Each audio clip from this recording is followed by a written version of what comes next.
बोलो जयकारा बोल मेरे श्री गुरु महाराज की जय। दयालु श्री परमहंस दयाले जी महाराज की जय। श्री परमहंस दयाल जी का ज्योति ज्योत समाना। अंत में वह अभागा दिन आ पहुँचा। बृहस्पतिवार 10 जुलाई सन 1919 को प्रातः 6 बजे श्री परमहंस दयाल जी अपनी जीवन लीला समाप्त करके परम धाम को सिधार गए। शास्त्रीय मर्यादा के अनुसार उनको टेरी में भगत अमीरचंद जी के मकान में ही समाधि दी गई। हृदय विदीर्ण करने वाला ये दुखद समाचार लेकर जब टेरी के कुछ भगत श्री महाराज जी के पास कुलाची पहुँचे, यानी द्वितीय पातशाही महाराज जी के पास कुलाची पहुँचे, और उन्होंने जब श्री महाराज जी को यह शोक समाचार सुनाया तो उनके हृदय पर जो आघात पहुँचा उसको शब्दों में वर्णन करना कठिन है।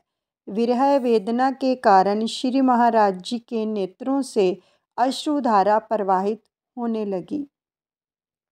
मन अति व्याकुल हो गया। कुछ देर के पश्चात बड़ी कठिनाई से अपने को संभालते हुए आप टेरी पहुँचे, यानी द्वितीय पातशाही महाराज जी टेरी पहुँचे और अपने इष्ट देव भगवान की महासमाधि पर पहुंचकर आपने दंडवत प्रणाम किया। श्री सतगुरुदेव जी के वियोग दुख से आप ठंडी आहें भरने और नेत्रों से गंगा यमुना बहाने लगे। फिर कुछ दिल को शांत किया। प्राचीन मर्यादा के अनुसार भंडारे की तैयारी की जाने लगी।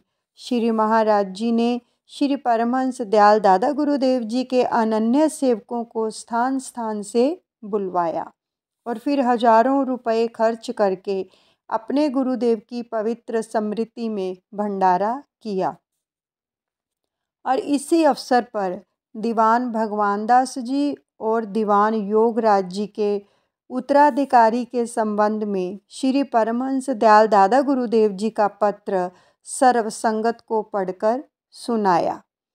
उसी दिन शुभ मुहूर्त में श्री महाराज जी को पूर्ण रीति से गुरु गद्दी पर बिठाया गया और आपके मस्तक पर आध्यात्मिक उत्तराधिकारी होने के नाते केसर तिलक लगाया गया।